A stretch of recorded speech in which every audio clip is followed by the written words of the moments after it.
2부 29번째 시간이 되었습니다. 제목을 내 씨로 말미암아 천하 만민이 복을 받으리라 라는 제목으로 같이 말씀의 은혜를 상고하겠습니다. 창세기 22장의 클라이막스는 14절에 하나님 여호와께서 나타나셨다. 여호와 이르에 여호와께서 보셨다라는 그 내용이고, 그 이후에 하나님이 속죄양을 보내셔서 이삭이 죽지 않고 속죄양을 바침으로 제사가 완성이 되었고, 이제 아브라함이 내려와서 브엘세바에 거주하는 이야기 정도로 22장이 이제 기록되어 있는데, 여러분도 함께 읽었지만 많은 분들이 그 20절 이후에 소위 말해서 그 나홀의 자녀, 나홀의 그 족보에 관한 이야기를 성경도 그렇고 각주에도 그렇고 이게 왜 등장했는지 이제 많이 의문을 제기하는 분들도 있는데, 본문 전체를 읽어보고 묵상해 보니까 그렇게 하나님께서 필요한 내용들을 우리에게 설명해 주고 계신 것 같아요. 나홀의 자녀가 몇 명이죠? 8명이에요? 12명이에요? 12명이죠. 본처에게서 8명을 낳았고, 후처에게서 4명을 낳아서 12명이 되었고, 그러니까 창세기 22장은 12로 끝나는 거죠, 말하자면요. 굳이 의도적으로 그렇게 한 것처럼 느껴져요. 여호와의 사자가 아브라함에게 두 번째 나타나셔서 말씀해 주셨죠. 11절에는 첫 번째 나타나셔서 아브라함이 여호와를 경외하는 줄을 확인하게 되었고, 14절에 여호와 이레의 하나님을 통해서 이제 언약이 확인이 된 거겠지요. 그러니까 아브라함은 여호와의 사자의 첫 번째 부름을 통해서 언약을 받았고, 여호와의 산 모리아 산에서 그 첫 번째 계시를 보게 된 것입니다. 그리고 오늘 15절에 여호와의 사자가 아브라함을 굳이 두 번째 부른다고 표현하고 있고, 이 두 번째 부르심은 소위 말해서 맹세와 관련된 내용이라고 할 수 있습니다. 언약은 누가 하는 거죠? 하나님이 우리와 함께 하지만 누구를 통해서? 그리스도를 통해서 우리와 언약을 하는 거죠. 맹세는 누가 하시죠? 하나님이 우리와 함께 맹세를 하세요? 아니죠. 하나님이 하나님과 맹세를 하죠. 히브리서 기자가 이렇게 이제 아브라함의 이야기를 설명을 했잖아요. 6장 16절에 하나님이 아브라함에게 약속하실 때에 가리켜 맹세할 자가 자기보다 더 큰 이가 없으므로 누구를 가리켜? 자기를 가리켜. 우리가 뭘 맹세할 때 내 이름으로 맹세한다 그러면 표가 안 나잖아요. 뭐 뽀대가 안 나잖아요. 최소한 나보다 큰 이름으로 맹세를 해야지 뽀대가 나잖아요. 그것처럼 맹세라는 거는 어떤 그 권위와 관련돼 있는데, 하나님이 우리에게 맹세하라고 할 때는 너희는 맹세하지 마라. 왜요? 내가 내 이름으로 맹세를 한다 그거잖아요. 그래서 14절에 이르시되, 그 맹세가 뭐냐면 내가 반드시 너에게, 이건 세게 읽어야 되는데, 복주고 복주며 너를 번성하게 하고 번성하게 하리라. 할렐루야.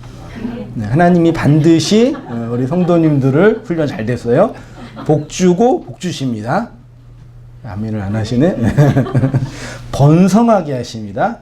몇 번 했어요? 2번을 굳이고 하셨네요. 뒤에 이제 보겠지만요, 몇 절이죠? 그 17절, 18절에 우리가 흔히 이제 많이 알고 있는 것처럼 내 씨로 말미암아 천하 만민이 뭘 받는데요? 아브라함을 통해서, 아브라함의 자손을 통해서 온 세상이 복을 받는다라고 했는데, 이게 물리적으로 맞아요, 틀려요? 아브라함을 조상으로 인정하는 종교가 몇 개죠? 네 개인가요? 유대교, 기독교, 이슬람교. 그렇죠? 기독교 안에 가톨릭이랑 개신교가 있으니까, 가톨릭이랑 개신교도 별로 친하지 않죠. 그러니까 그 아브라함이라는 이 인물을 자신의 종교의 그 중요한 분으로 인정하고 있는 종교가 4개인데 아무튼 많은 자손, 많은 후손들이 있지만 이 아브라함 때문에 2000년의 기간 동안 수많은 종교 전쟁과 싸움과 학살이 있었고 지금도 있지요. 그걸 간주어 볼 때는 정말 아브라함 때문에 그 자손들이 복을 받았나? 라고 좀 의심이 들지요. 그러니까 이 복은 흔히 우리가 세상에서 말하는 그런 개념의 물리적이고 물량적이고 재정적이고 외적인 그런 복과는 관련이 없고 결론적으로 말하면 아브라함의 자손은 누구예요? 약속의 자손, 언약의 자손, 맹세의 자손은 그리스도죠. 그걸 제라라고 표현을 하는데 그 자손으로 말미암아 신약에 누가 세워져요? 뭐가 세워져요? 교회가 세워지는 그 이야기로 연결해야지 이 말씀이 의미가 있지. 단순히 물리적으로 물량적으로 많은 사람이 아브라함의 때문에 복을 받는다라고 말하면 오늘 세상과 맞지 않는 거죠. 아무튼 그렇습니다. 그렇게 해놓고 이제 15절에 여호와의 사자가 아브라함에게 2번째 나타나셨죠. 근데 본문을 좀 잠깐 보면 15절에는 여호와의 사자가 하늘에서부터 2번째 아브라함을 불러 뭐예요? 이르시되 누가 한 거예요? 여호와의 사자가 아브라함을 부른 거죠. 그 다음에 뭐예요? 여호와께서 이르시기를. 여호와의 사자가 하지마 하고 불렀어요. 그 다음에 누가 나타나요? 갑자기? 여호와가 나타나셔서 뭐 한대요? 맹세를 한다고 하는 거죠. 본문을 자세히 보니까 오늘은 앞부분에 여호와의 사자가 이르시되라는 부분은 그냥 아마르 말하다라는 단어로 되어 있고요. 뒷부분에 여호와께서 이르시되라는 단어는 네움이라는 그렇게 많이 사용되고 있지 않는 단어로 말하고 있어요. 흔히 하나님이 말하는 것은 아마르 다바르잖아요. 흔히. 근데 이 네움은 뭐냐면 특히 그 이사야나 예레미야나 에스겔 같은 선지서에서 선지자가 하나님의 말씀을 받아서 여호와께서 말하신 그 내용을 표현할 때 여호와께서 네움하셨다라고 표현하거든요. 그래서 이 단어가 히브리 사전을 보니까 5002번에 되어 있는데 그냥 명사로 말함, 발언이라는 뜻인데 이게 그 단어적으로 보니까 속삭이다, 함축적으로 신탁하다라는 의미가 있어요. 그래서 쭉 그 선지서를 통해서 쭉 읽어보면은 하나님의 그 은밀한 선지자들에게만 은밀하게 하존으로 보여준 그 은밀한 내적인 속삭임을 표현할 때 네움이라는 단어를 많이 썼어요. 그리고 창세기에서는 22장에 처음 등장해요. 이 단어가요. 그러니까 이 과정들을 통해서 여호와 하나님이 아브라함 속으로 특별하게 말한 부분이 있는 거죠. 그러니까 말하자면 아브라함이 내적으로 여호와의 말씀을 듣는 거죠. 아브라함이 여기서 지금 족장의 위치도 있지만 선지자의 위치도 있으니까 그 내면 안에 어떤 하나님의 깊은 음성, 어떤 이상, 깨달음 그런 게 있었을 거라고 추론되는 거죠. 이 단어를 통해서. 그 내용이 뭐냐면 이하에 있는 내용이었습니다. 그래서 하나님이 당신의 백성 안으로 그 속으로 말할 때 한 내용이죠. 신약에 와서는 예수님이 내가 너희에게 이런 말이 영이요 생명이라 그러잖아요. 그리고 그 영이요 생명이신 예수님의 말이 언제 실현됐어요? 십자가에서 죽으시고 부활하셔서 성령으로 제자들 안으로 들어가셨을 때 성령을 받으라 숨을 내쉬면서 그리고 엠마오로 가는 제자들한테 말씀을 증언하시면서 그들 속으로 들어갔을 때 그 예수님이 이룬 영이요 생명이라는 말씀이 실현된 거잖아요. 마치 그런 신약의 의미와 비슷한 단어가 네움이라는 단어인 거죠. 그러니까 지금부터는 말하자면 아브라함 내면 안에 하나님의 그 말이 증언된 거죠. 내용적으로는. 그게 17절에 있습니다. 그 내용이 뭐냐면 내가 내게 큰 복을 주고 내 씨가 크게 번성하여 하늘의 별과 같고 바닷가의 모래와 같게 하리니 내 씨가 그 대적의 성문을 차지하리라. 18절 또 내 씨로 말미암아 천하 만민이 복을 받으리니 이는 내가 나의 말을 준행하였음이라 하셨다 하니라. 18절에 이러한 복을 받는 이유를 단순하게 뭐라고 해요? 뭐 때문에 그런다 그래요? 내가 나의 말을 뭐 했어요? 준행, 한자로는 그냥 행위가 있어서 행동으로 느껴지는데 이게 샤마거든요. 나의 말을 들었다. 단어적으로는 들었다고 내용적으로는 깨달았다. 이해했다. 혹은 받아들였다. 예. 그러니까 깨달아서 그의 내면 안에 그 말이 임했다. 그러니까 하나님의 말이 임하니까 우리는 뭘 간직한 자가 돼요? 하나님의 뭘 하는 자가 돼요? 말하는 자가 되잖아요. 그게 샤마예요. 그 나중에 어디에 나와 있죠? 내 씨가 그 대적의 성문을 차지한다 그랬죠. 요 성문이 뭐예요? 성전의 성막의 그 문이잖아요. 그게 인간의 신체 기관으로 하면 뭐예요? 입이란 말이에요. 그 입을 차지한다는 얘기죠. 그 나중에 신약으로 와서는 뭐 하는 사람이 구원받는다 그랬어요? 내 입으로 예수를 그리스도로 시인하는 사람, 호몰로게오잖아요. 그게 이와 관련된 단어죠. 하나님의 말씀을 샤마하여서 받아들여서 깨달아서 들어와서 그것이 입을 차지한 자의 모습인 거죠. 한번 뒤에 이제 다시 설명해 보겠습니다.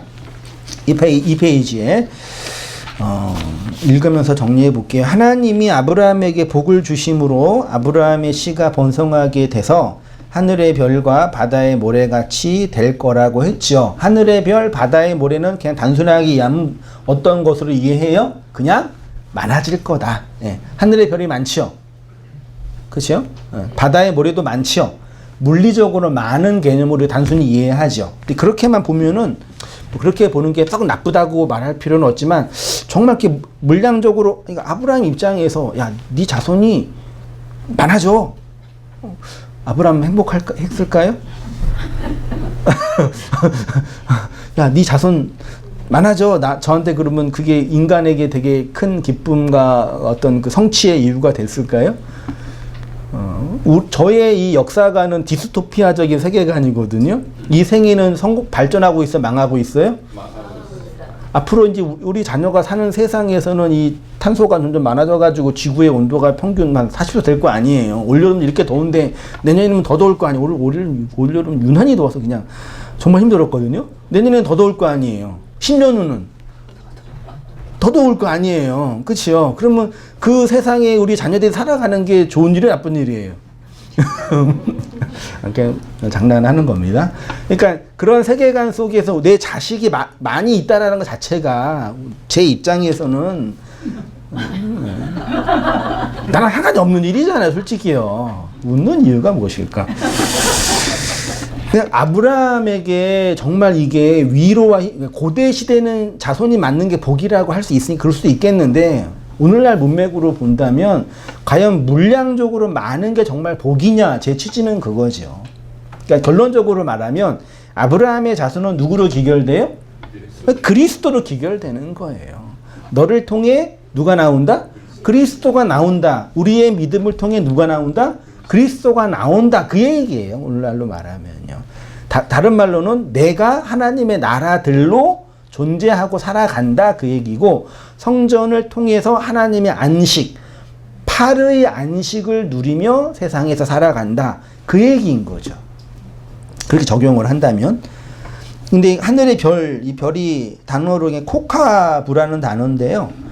창세기 1장에 있는 큰 광명, 작은 광명, 하늘의 별 있죠. 넷째 날에 만드셨죠. 하늘의 큰 광명, 작은 광명 별 있죠. 그때 그 별이 코카부예요. 그 뜻이에요.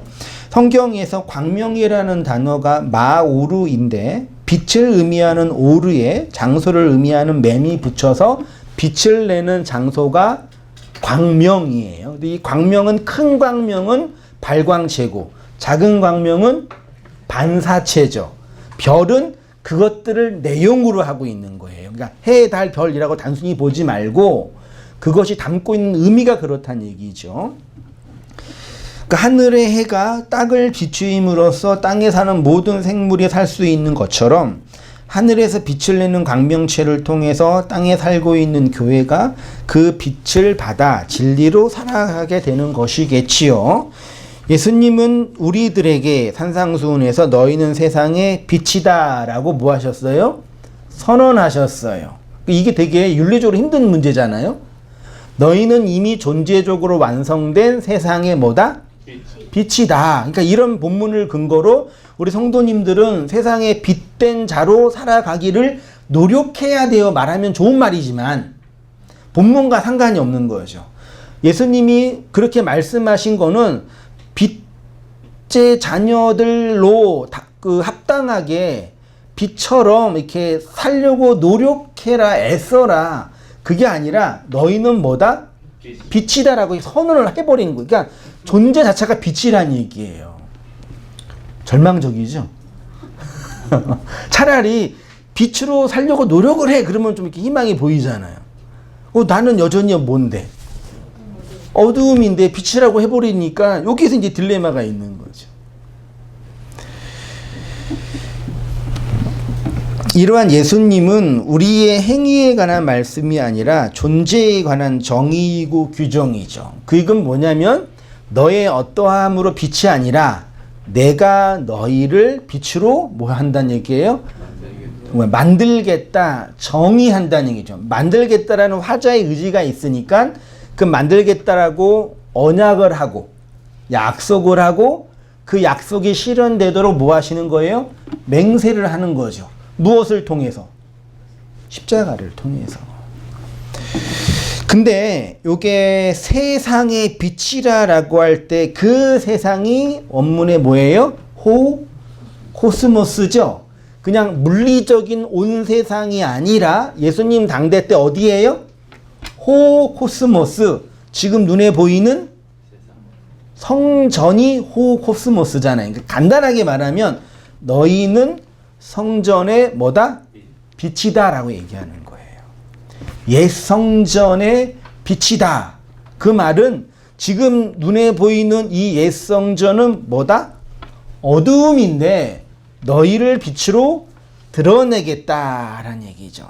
이게 구약 문맥으로 쭉 들어가면 뒤에 결론을 나겠지만 성전에는 몇 가지 기명이 있었어요? 성막에는 기명이 몇 가지 있죠? 맨 앞에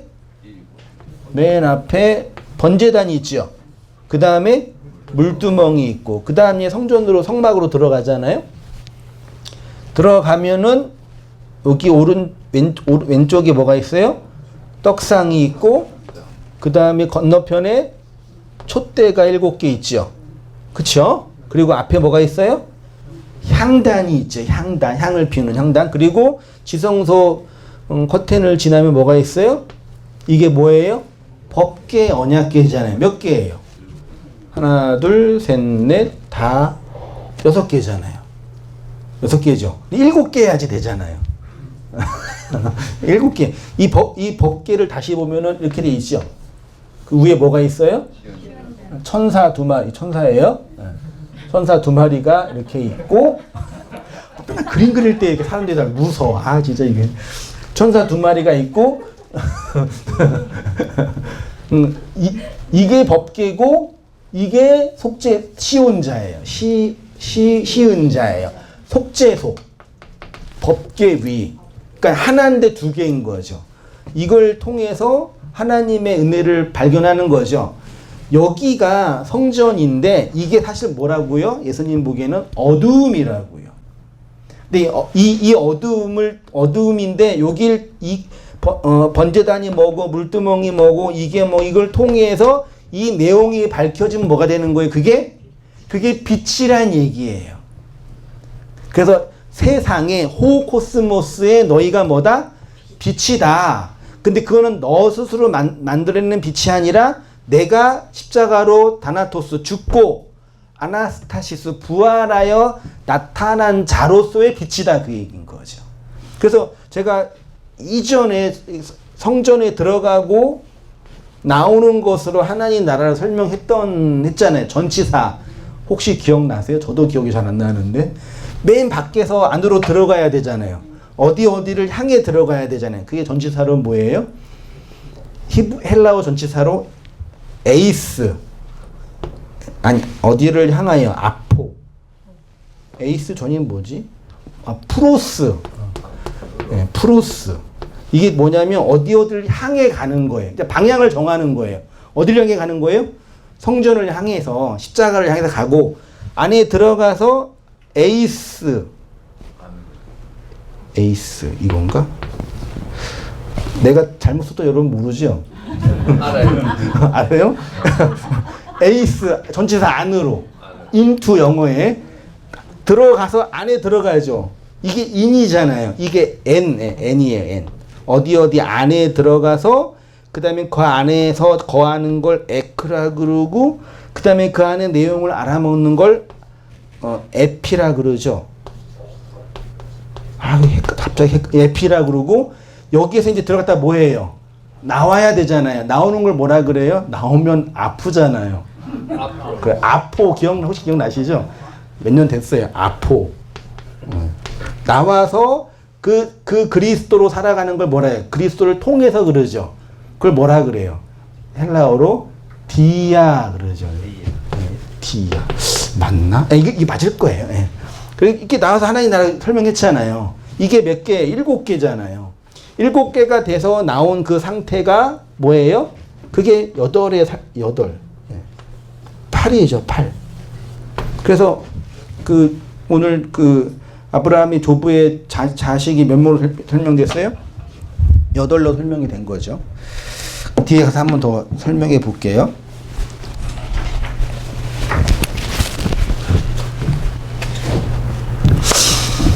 아무튼 이 세상은 호코스모스, 그 성전의 내용을 설명하고 드러내는 존재로 세상에 뭐라고요? 빛이다 그 얘기지, 그냥 이 물리적 세상을 도덕적으로 윤택하게 하고 발전시키는 어떤 그런 세상에 필요한 존재를 설명하는 것이 아니다라는 거예요. 그거는 다른 얘기, 다른 영역의 것이에요. 정치적으로 인문학적인 이야기이고 복음적인 얘기는 그 성전 이야기라는 얘기죠. 그러니까 성전을 밝히는 존재가 누구라고요? 그게 교회라고요. 옛 성전의 어둠을 빛으로 밝히는 존재가 누구라고요? 그게 교회예요. 근데 그 빛의 존재는 하나님뿐이 없잖아요. 그래서 어떻게 제가 표현했냐면 그 성전에서 빛이라고 하는데 옛 성전이 어떤 것인지 나의 언약을 받은 너희를 통해 드러낸다. 그러면 옛 성전이 무엇인지를 드러내시는 분이 하나님인데 그게 하나님의 뭐와 관련되어 있는 거예요? 말하자면 하나님의 죽음을 통해 십자가를 통해서 실현되는 이야기인 거죠. 그러니까 우리가 제가 그런 얘기 많이 했잖아요. 우리가 하나님을 위해서 종교적인 어떤 일을 위해서 죽고 헌신한다는 얘기는 근본적으로 맞아요, 틀려요? 그런 건 우리가 할 수 있겠지만 의미가 없는 얘기죠. 왜냐하면 하나님 입장에서 우리는 하나님이 보시기에 합당한 목숨은 하나님이 값없이, 그러니까 좀 가치 있게 귀중하게, 오해하지 마세요.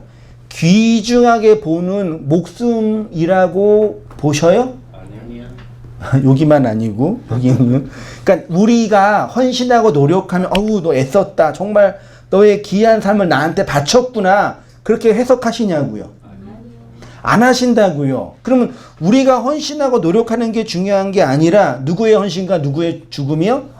하나님의 죽음과 하나님의 헌신이 우리에게 어떻게 이끌어서 당신의 열심으로 이끌어 가느냐가 중요한 거예요. 그 진정한 죽음은 살아있는 자의 죽음만 진정한 죽음이잖아요. 이해되시죠? 그 진정으로 죽을 수 있는 분은 하나님뿐이 없는 거예요, 사실은요. 그분만 살아있는 분이니까요. 자, 다니엘서 12장 3절 이하에 지혜 있는 자는 궁창의 빛과 같이 빛날 것이요 많은 사람을 옳은 대로 돌아오게 하는 자는 별과 같이 영원토록 뭐한대요? 빛난다. 이게 마치 우리가 무슨 일을 하면은 영원히 빛난다라는 단어처럼 문장처럼 이해지는데 아까 말씀드린 것처럼 하나님의 그 죽음을 통해 빛나는 죽음이에요. 그 이야기를 제가 이렇게 한번 표현했습니다. 태양이 빛을 내는 원리를 흔히 핵융합이라고 해요. 과학적으로. 태양 안에 수소 원자가 융합을 하여서 빛과 열이 나는 거래요. 그러니까 수소를 태워서 나온 질량의 변화가 빛과 열이라는 태양 에너지예요. 만약에 태워야 할 수소가 없어지면 태양은 어떻게 되는 거예요? 죽는 거예요. 그게 한 50억 년 후에 그런 일이 벌어진대요. 과학자들 표현으로는. 그러니까 태양이 빛을 내는 것은 스스로를 태워서 죽여서 내는 거예요. 이 과학적인 사실을 인문학적으로 보면은 그거를 발광체라 그러는 거예요. 스스로 죽어서 빛을 내는 거. 놀랍지 않나요? 그 태양은 하나님 우리가 많이 예표했으니까. 근데 태양과 비슷하게 빛을 내는 또 다른 존재가 있죠. 밤하늘에 빛나는 달 있죠.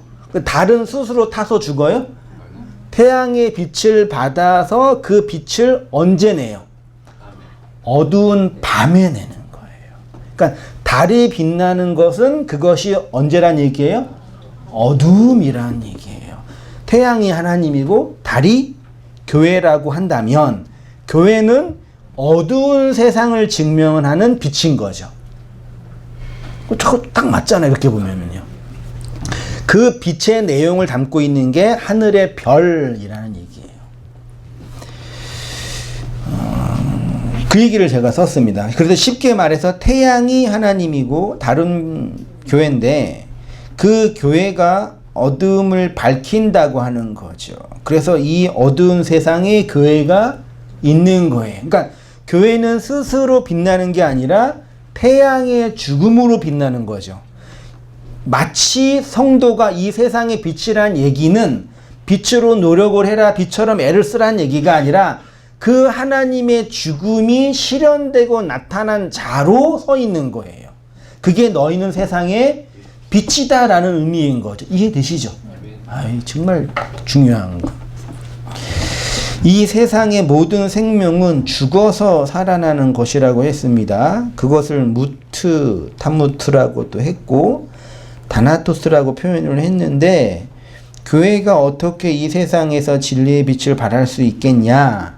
우리는 여전히 죄와 악으로 가득 차 있는 죄인이고 죽어있는 자들이란 뜻이에요. 자기 욕망과 자기 의로 하나님을 대적하려는 성악에 가득한 죄의 덩어리란 얘기죠. 죽어있다라는 뜻이 그런 의미에서요. 그런 우리가 진리를 담고 그 진리를 우리의 인생을 통해 나타낼 수 있느냐. 이사야 60장 보세요. 한번 같이 읽어볼게요. 2절까지 시작.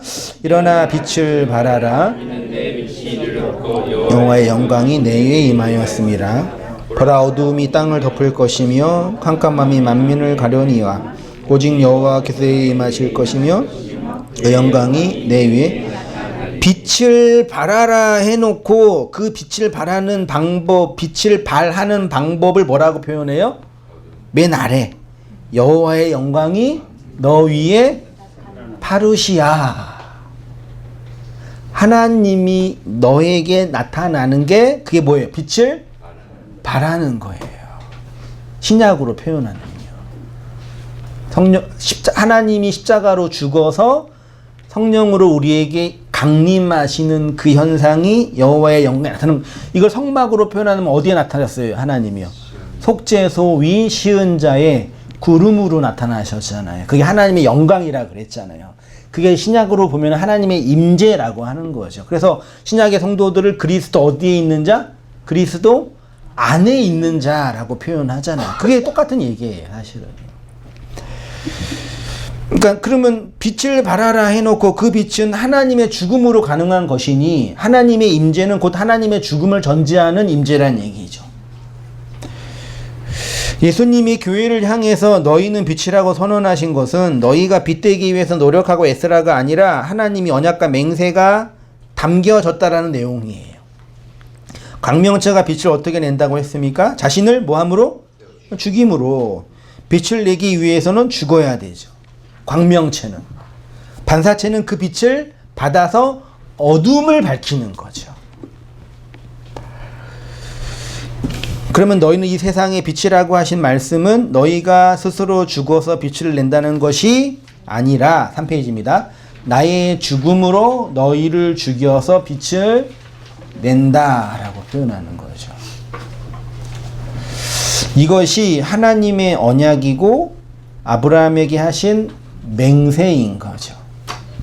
그래서 여호와 이레, 하나님의 나타나심, 어린 양의 죽음, 이삭의 죽음으로 그 얘기를 하신 거예요. 그러니까 아브라함이, 히브리서 기자도 죽었다가 살아날 것을 알았다고 했잖아요. 이삭이요.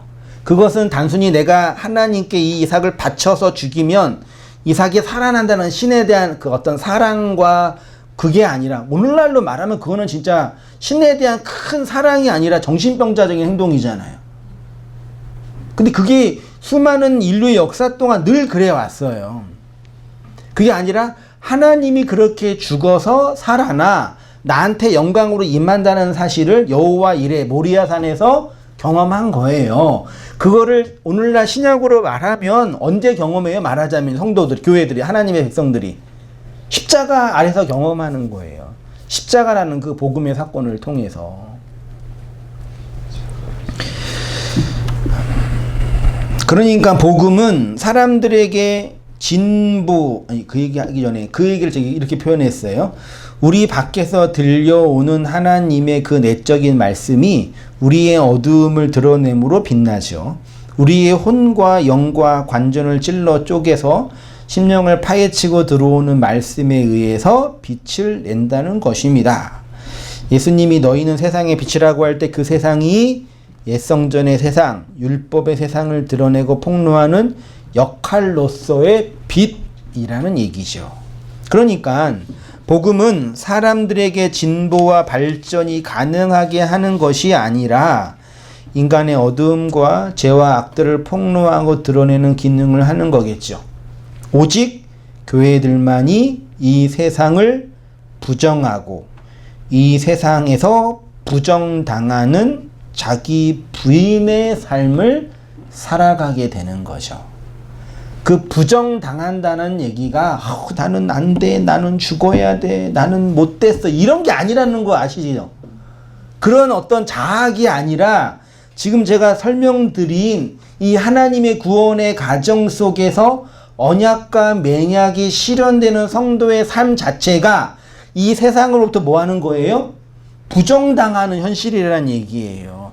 그 하나님의 죽음을 담는 존재는 누구뿐이 없는 거예요?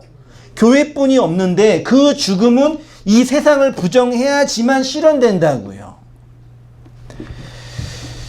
아브라함에게 보이신 여호와의 이레가 바로 이렇게 하나님의 자기 죽음이고 십자가에서 예수 그리스도의 죽음을 예표하는 죽음인 거죠.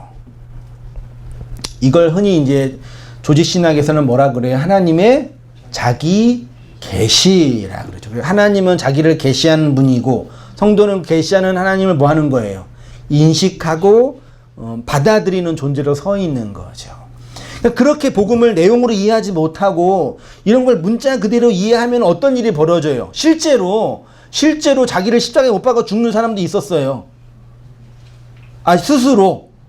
예. 그 지금도 뭐 어디에 그 필리핀이나 이런 데는 사순절 되면은 십자가를 끌고 가는 그런 인간들이 있다면서요. 실제로 있다니까요. 지금도요. 그 수많은 인신공양의 제사 제도가 모든 종교에 다 있었단 말이에요. 얼마나 신을 사랑했으면 자기의 사랑하는 아들까지 가장 귀한 것까지 바치냐. 이게 신을 향한 사랑이 아니란 말이에요. 광기지. 실제로 많은 인문학자들이 그런 종교적인 광기를 비난한 거예요. 그게 역사의 발전 속에 어쩔 수 없는 그런 내용이었지만 그 하나님의 말씀을 문자 그대로 오해하여서 인간 안에 자기 안에 있는 그 부패하고 썩고 어둠의 본질이 뭔지를 못 보는 거죠.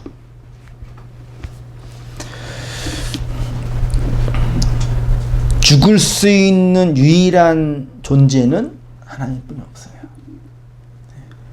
어떤 다른 대상을 위해서 희생하고 자기를 기꺼이 바칠 수 있는 존재는 하나님뿐이 없다니까요. 이어서 이제 바닷가의 모래같이 하겠다고 약속해 주셨죠. 그 바다의 그 모래예요. 바다는 율법의 세상이겠죠. 당연히 그 바다예요. 바닷가라고 번역했는데 바닷가는 없어요. 그 모래가 바닷가에 많이 있으니까 그냥 의역해서 한 것 같는데 그냥 그 바다의 그 모래예요. 그러니까 바다에 모래는 없잖아요, 사실. 그러니까 태평양 한가운데 모래가 있어요? 없잖아요. 말하자면 바다의 모래는 없는 거니까 바닷가라고 번역을 했는데 원래 원문에는 바다의 모래예요. 그 묵상하다가 이제 성경 관주를 몇 개 보면서 한번 그렇게 한번 제 나름대로 묵상해 봤습니다. 한번 보세요. 창세기 41장 49절 요셉에 관한 이야기죠. 요셉이 애굽 총리가 돼서 7년의 흉년과 이후에 흉년이 먼저 왔나요? 풍년이 맞죠. 7년의 풍년과 7년의 흉년을 경험할 때 그때 애굽의 총리였던 요셉이 뭐 했어요? 곡식을 모았잖아요. 예, 그쵸? 예, 그 얘기에서 내용이에요. 저장한 곡식이 뭐래요? 바다 모래 같이 심이 많아. 그 수가 한이 없었다. 이거를 그냥 물리적으로 곡식을 많이 보관했다라고 볼 수도 있겠지만 내용적으로 보면은 그 많은 곡식이 많은 영혼을 살려내는 풍성한 내용이다라고 볼 수도 있겠는 거죠. 그게 한번 보자 얘기예요. 쌓아둔 곡식이 많은 것을 빗대어 바다 모래같이 심이 많다라고 번역을 했습니다. 풍년이 되어서 곡식을 많이 저장했는데 그 상태를 바다 모래같이 심이 많다. 창고에 가득한 곡식은 당연히 뭘 예표하는 거예요? 예수 그리스도의 십자가의 죽음과 부활로 말미암아 성도를 살게 하는 영의 양식인 말씀이죠. 그렇죠? 그 말씀이 풍성하게 있다 얘기예요. 그 모래는 예수 그리스도의 은혜와 진리를 상징한다고 말할 수 있겠어요. 오늘 이 본문만 본다면. 근데 또 다른 성경을 보면은 이 모래는 또 율법을 상징하기도 해요. 이 두 가지를 어떻게 이제 연결시키냐가 저의 고민인데 한번 이렇게 출애굽기 2장에 있는 본문을 봐서 해석해 봤어요. 같이 한번 출애굽기 2장 11절 읽겠습니다. 시작. 모세가 장성한 후에 한 번은 자기 형제들에게 나가서 그들이 고되게 노동하는 것을 자기 형제를 치는 것을 본지라. 좌우를 살펴 사람이 없음을 보고 그 애굽 사람을 쳐 죽여 모래 속에 참 그 모세도 참 무서운 사람이에요. 사람 쳐 죽이는 거 이거 맨정신으로 안 돼요. 진짜요. 사탄 들리지 않으면 못해요. 진짜. 그런 게 굳이 기록되어 있어요. 의협심이 강한 것처럼. 모세의 일생이 애굽 왕자의 40년, 광야 헤매는 기간 40년, 이스라엘 백성을 인도하는 기간 40년. 그게 설명하잖아요. 그 40 인생의 중요한 이벤트 중에 하나가 창세기 여기 출애굽기 2장 사건이에요. 또 사람 죽여가지고 이제 들통나 도망간 거죠. 그러니까 모세 스스로 내가 이스라엘을 구원하기 위해서 내가 무슨 일을 해야 돼 그게 아니라 그냥 열받아서 사람을 죽였어 도망간 거예요. 도망가서 광야에서 헤매다가 십보라 만나고 결혼하고 살다가 80 돼가지고 이제 부름 받은 거거든요. 그런 걸 보면 참 성경에 재미있어요. 이 사건이 모세가 애굽으로 도망가게 한 계기가 된 거예요. 나중에 이제 히브리인이 또 싸우고 있으니까 가서 또 이제 같은 동족끼리 왜 싸냐 그러니까 뭐라 그래요? 니 나 너 죽이려고 그러냐? 나 너 죽이는 거 봤어. 그러니까 쫄아가지고 도망간 거거든요. 큰일 났다 그러고 도망간 거. 왕자가 사람 한 번 죽였다고 큰일 나나? 고대 시대 때. 이 노예였을 텐데. 그쵸? 굳이 근데 그렇게 표현하고 있어요. 여러 가지 상징과 의미가 다양하게 있겠지만 분명한 것은 예수 그리스도라는 양식이 율법을 감추는 기능을 하는 거죠. 제가 이렇게 표현했습니다. 아브라함의 자손 곧 예수 그리스도가 모래의 역할, 즉 그 율법을 깨트리고 부수고 감추는 역할을 한다고 한다면 결국 이 사건, 다시 말해 애굽의 왕자로 살고 있는 모세의 죽음을 이 죽은 자의 모습 속에서 볼 수 있는 거. 실제로 이렇게 죽여가지고 애굽 왕자로서의 모세는 뭐예요? 죽고 나온 거죠. 말하자면. 그거를 모래로 덮었다고. 굳이 모래로 덮였다고 표현하고 있어요. 굳이 성경에서는요. 애굽 사람을 쳐 죽여 모래 속에 감춘다라고 표현하고 있죠. 그렇게 한번 이렇게 묵상해 봤습니다. 이게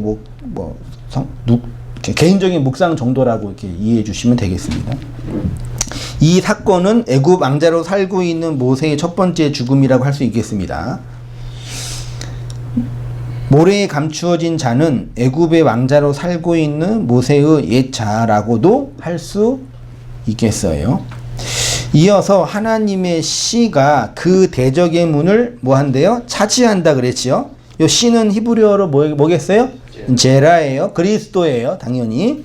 차지한다는 얘기는 상속한다, 유업으로 얻다예요. 다른 성경에서 유업으로 얻다라고 표현할 때 이 단어를 썼어요. 다시 보면은 문은 성전의 문을 의미하니까 사람의 입을 상속으로 뭐 한대요? 얻는다라고 말하는 거죠. 옛날에 고대 시대 때 사람을 죽이면, 전쟁에 사람을 죽이면 사람을 죽인 수에 따라서 상급이 주어지잖아요. 군인들은요. 그때 사람을 많이 죽였다고 갖고 가는 게 뭐였어요? 뭐예요? 귀를 자르거나 귀였죠. 머리를 들고 많으니까 많이 기를 갖고 가면 사람을 많이 죽여서 이제 공로가 있으니까 상 줬잖아요. 그렇죠? 그러니까 그 사람을 정복했다라는 어떤 상징적인 의미를 그걸 했잖아요. 말하자면 복음이 진리가 그리스도라는 그 진리의 씨 제라가 우리를 장악해서 우리를 당신 나라의 식민지의 백성으로 장악한다면 뭘 뺏어가요? 그리스도라는 진리가 비진리 나를 정복하잖아요. 그쵸? 그럼 당신의 나라의 노예로 끌고 갈 거 아니에요. 정복자로. 그럼 뭘 가져가겠어요? 내가 하나님이 나를 정복했다라는 그 증표로 뭘 가져가겠냐고요. 머리를.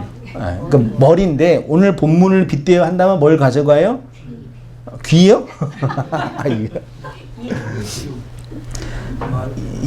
말을 취해가는 거예요. 말을. 그걸 입을 취해간다라고 표현하는 거죠.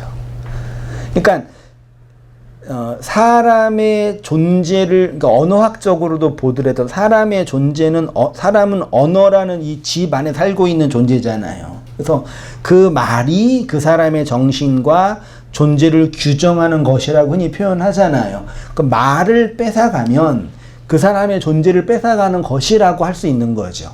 그렇죠? 그래서 예수님이 오셔서 신약에서는 너희가 나를 믿고 마음으로 믿고 입으로 뭐하면 입으로 시인한다는 얘기는 나 예수님 믿어요. 그런 개념이 아니라니까요. 이 개념이에요. 그리스도에 의해서 장악당하여 목배임을 당하여 그 입이 차압당한 자, 그거를 마음으로 믿고 입으로 시인한다라고 표현하는 거지. 그냥 단순히 사용리에서 말하는 것처럼 예수님 다 따라해 보세요. 예수님 믿어요. 그러면 구원받고 그런 걸 설명하는 게 아니란 말이에요.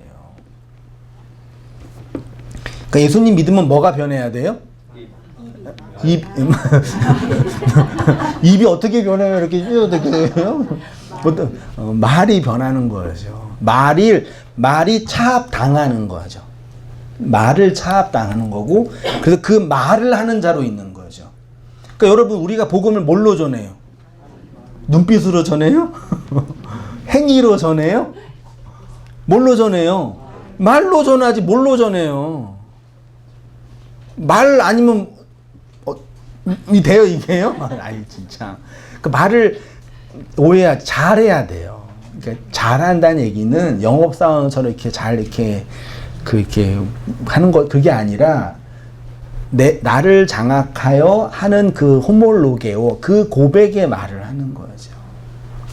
그렇게 말 잘하는 자의 모습이 신약에서는 누구로 설명됐어요? 12사도로 설명된 거예요. 되게 충격받았던 게, 저도 이게 물론 우리나라 복음주의 기독교가 인간의 성화를 많이 강조해서 그런 복음을 배우면서 나 이렇게 성화되지 않을까 그렇게 얘기도 하고, 당신은 나의 성화의 도구야 막 이런 얘기하면서 이제 서로 이제 위로하면서 살았었는데, 복음을 들으면서 공부하면서 성령이 임하니까 제자들한테 큰 변화가 선명하게 드러난 변화가 뭐였어요? 갑자기 말을 못했던 인간들이 갑자기 말을 하는 거예요. 그 전까지는 아무 얘기도 못했던 자들이 갑자기 일어나가지고 말을 한다니까요. 그 말을 차지한다라고 표현하는 거예요. 그렇죠? 여러분 말 잘하셔야 돼요. 네. 말로 복음을 전해야 되는 거예요. 말로 복음을 전하는 거라니까요. 그걸 이제 신약에서는 호모로기오라고 같은 말을 한다라고 이제 표현을 한 거죠. 제가 그렇게 표현했습니다. 그러니까 약속의 자손으로 오시는 그리스도가 하나님을 대적하는 자들의 입을 차지한다는 것이고, 하나님이 율법 아래 있는 우리를 붙잡아 진리로 취하실 때 어디를 사로잡아 가시냐면 입을 차지하여 가신다는 얘기죠. 그래서 입으로 시인하여 구원을 얻게 하신다라고 표현을 하는 것입니다. 그 나중에 또 기회 되면 또 그런 부분은 또 살펴볼게요. 그러니까 뭐 이런 거에서 또 질문은 나오죠. 그러면 우리 행위는 뭐 아무것도 아니지, 그런 논제가 아니라니까요. 자, 19절부터 24절 같이 아까 읽었죠. 그렇다 한 번 더 읽어보겠습니다. 19절 4페이지입니다. 시작. 이에 아브라함이 그의 종들에게로 돌아가서 함께 떠나 브엘세바에 이르러 거기 거주하였더라. 이 일후에 어떤 사람이 아브라함에게 알리어 이르기를 밀가가 당신의 형제 나홀에게 자녀를 낳았다 하더라. 그의 맏아들은 우스여 그의 형제는 부스와 아람의 아버지 그무엘과 게셋과 하소와 빌다스와 이들랍과 부두엘이라. 이 8명은 아브라함의 형제 나홀의 아내 밀가의 소생이며, 부두엘은 이브가를 낳았고 나홀의 척 루마라 하는 자도 데바와 감과 다사 마가를 낳았더라. 여기 이름 다 하나하나가 다 뜻이 있어요. 뒤에 제가 잠깐 설명했는데 뭐 그 자체가 이제 뭐 절대적으로 중요한 건 아닌데, 굳이 성경이 아브라함 이야기에 그 클라이막스를 해놓고 관련 없는 그 12 아들의 이름이 나오고, 물론 여기는 당연히 이제 리브가 때문에 나온 부분도 있죠. 리브가의 아버지 이야기를 나오면서 나온 것도 있는데 굳이 12를 얘기하는 것 같아요. 자, 모리아 산에서 경험한 못합니다. 여호와 이레의 하나님이 아브라함과 언약하고 맹세하신 내용입니다. 이렇게 하나님의 임재를 경험한 아브라함이 다시 어디로 돌아왔어요? 부엘, 우물, 쉐바, 일곱 우물의 땅에 거주한 거죠. 여기가 어디예요? 애굽, 광야, 가나안으로 한다면, 가나안이고 성막으로 한다면 지성소, 속죄소의 영광을 경험하는 거예요. 안식을 누리고 있다라는 걸 굳이 브엘세바에 거주하였다. 성전, 성막의 영광을 경험하고 있다예요. 됐죠? 그러면 성전의 그 하나님의 안식을 경험하고 성전의 빛을 발하여서 나타냈으면 이제 성전에서 뭐 해야 돼요? 안에 들어갔다가 뭐 해야 돼요? 아포디아 나와야 되잖아요. 그 나오는 이야기가 12 아들인 것 같아요. 묵상한 바로는요. 그래서 12이라는 하나님의 교회의 수를 얘기하는데 그거를 앞에 8, 뒤에 넷으로 설명해요. 성경에서 8은 뭘 상징하는지 아시죠? 많이 있는데 성경에서 8이라는 수는 이 세상에서 구원받은 자의 수, 혹은 안식 후 첫날. 안식 후 첫날이 무슨 날이에요? 예수님이 요일로 하면은 무슨 요일날 부활하셨어요? 월화수목 금토 일요일날 했죠. 곧 유대인들에게 안식일은 토요일이죠. 요일로 한다면, 그러면 안식 후 첫째 날은 7이 지난 8번째 날이잖아요. 그게 1, 2, 3, 4, 5, 6, 7이 다 지나고 나서 그 다음 날이죠. 그러니까 8번째 날은 있어요, 없어요? 사실은 없죠. 그 있는 게 아니고 그거는 다시 첫째 날이죠. 그러니까 7의 언약이 완성돼서 드러난 날이 8일이에요. 네. 그거를 굳이 부활이라고 표현하는 거예요. 굳이. 그러니까 십자가에 죽고서 부활, 아나스타시스, 부활하여서 7번째 여덟 번째로 살아가는 그 날이 부활이 아니라 부활 다음에 뭐 하셨어요? 주님이 승천하고 오셨잖아요. 그게 뭐예요? 강림 파루지아라 그랬잖아요. 그러니까 주님이 부활하셔서 그 부활을 목도한 자들이 세상을 향해 살아가는 걸 뭐라 그래요? 주님의 강림 파루지아라고 했잖아요. 지난주 했었잖아요. 처음 들으시나? 재림이라는 단어는 성경에 있어요? 없어요? 재림은 없습니다. 다시 제자는 초림과 비교해서 한자 성경에 있는 거지 성경 자체의 그 재림은 파루지아 강림이에요. 그럼 강림은 예수님의 강림은 있었어요? 없었어요? 그 전에 예수님의 부활은 육체의 부활이에요? 영의 부활이에요? 이 세상에서 육체가 죽었다가 부활하신 존재는 예수뿐이 없죠. 단회적인 사건이에요. 우리가 나중에 부활한다고 하는 것은 그 부활은 우리의 육체의 부활이에요? 우리의 육체가 부활해요? 안 해요? 저는 부활 안 했으면 좋겠어요. 모르겠는데 이 육, 싫어 이제. 이 육으로 다시 살아나는 건 이제 싫어요. 농담입니다. 머리 빠지고 키 작고 지겨워 이제. 나중에 뭐 그 현빈이나 이 정도 되면 몰라도 그런 마음이잖아요. 그러니까 육체의 부활은 인간에게 없어요. 그러면 성경이 성도가 부활한다는 얘기는 그건 뭐냐면은 그리스도의 재림이 그러니까 강림이 실현되는 거예요. 간단하고 쉽게 말하면 언제 그리스도가 강림해요? 오신 분이 또 강림을 해요? 안 해요? 흔히 재림한다고 표현하잖아요. 언제 재림하셔요? 네, 간단하게 말하면 그리스도의 진리가 증언될 때 그리스도가 뭐 하는 거예요? 오시는 거죠. 이해되시나요? 희쳇말로 사람들이 언제 은혜 받아요? 언제 그런 복음적인 어떤 감동을 경험하고 은혜를 받았다, 하나님의 말씀을 깨달았다, 하나님이 나와 함께한다, 그런 걸 언제 경험해요? 말씀이 증언되어지거나 말씀을 깨닫거나 말씀을 말씀이 드러날 때만 가능한 거잖아요. 그 말씀이 드러나는 거는 누군가가 말로 뭐 해야 되는 거예요?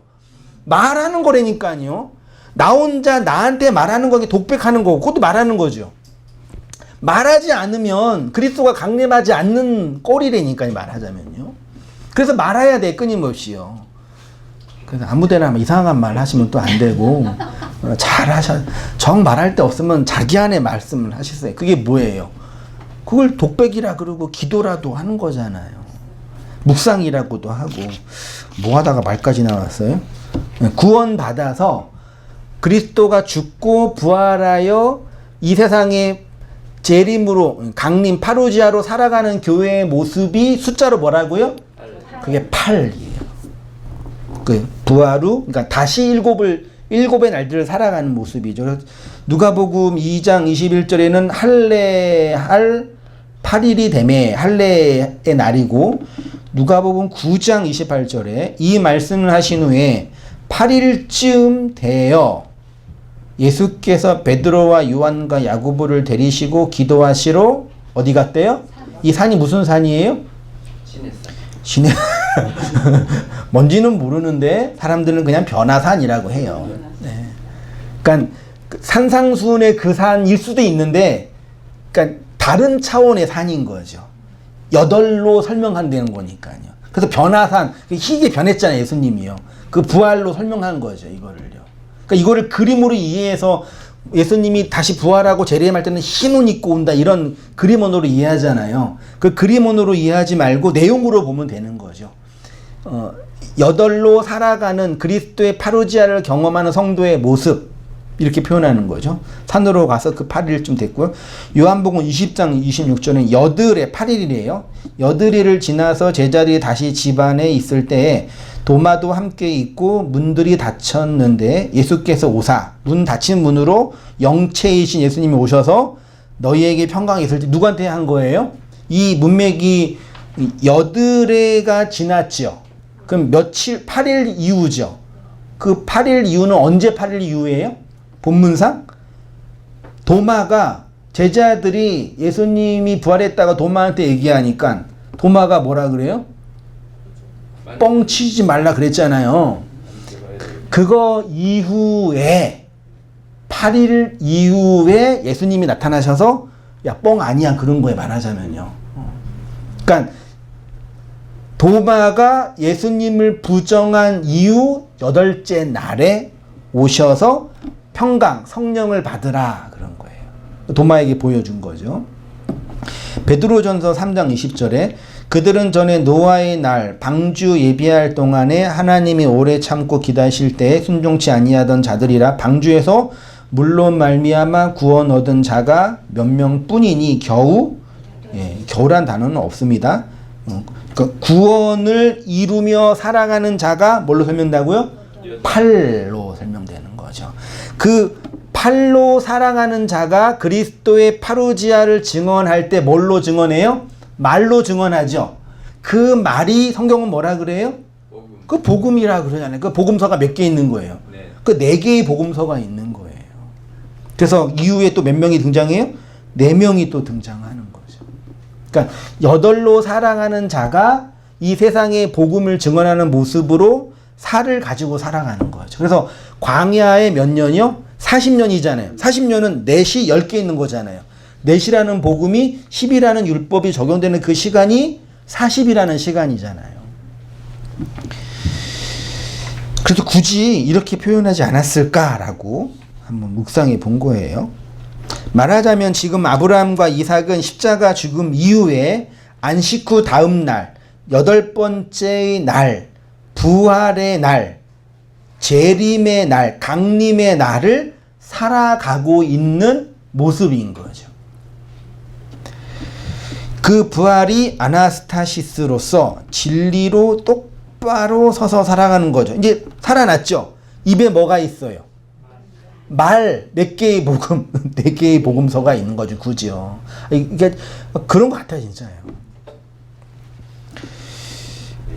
이 세상에 그리스도의 파루지아를 나타내는 삶이 이러한 겁니다. 그래서 그들에게 세상에게 전하는 4개의 복음이 서 있는 거죠. 12 아들이 우스, 구스, 그무엘, 겟셋, 하소, 빌다스, 이들랍. 저도 사실 이 본문을 창세기 공부하기 전까지는 많이 이렇게 거들떠보지 않았던 본문이거든요. 진짜. 정말이에요. 그렇게 이게 많이 읽혀지지 않는 내용이에요. 부두엘, 데바, 기함, 다하스, 마가. 이 다 뜻이 있어요. 단어를 보니까.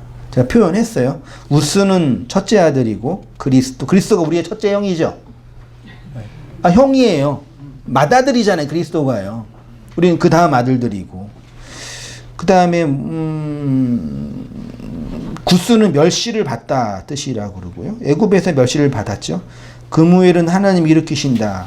5페이지입니다. 하소는 하존에서 왔어요. 환상을 본다. 빌다스는 불에 타다. 그런 뜻이에요. 불세례 설명하는 것 같고, 이들랍은 눈물이 많다. 성도의 회개를 말하고 있지 않을까요? 부두엘은 하나님 안에 거주한다. 그리스도 안에 거주하는 성도의 모습? 그게 아닐까? 그렇게 봤습니다. 그냥 이건 그냥 뭐라 그럴까요? 절대적인 어떤 교리나 도그마가 아니라 그냥 묵상해 본 거예요. 이들의 이름들의 의미는 가나안 땅, 약속의 땅에 들어가는 성도의 구원의 여정을 하나하나 설명하고 있는 것 같아요. 8이. 그 다음에 넷 있죠. 넷. 데바, 다스, 마가 이렇게 있죠.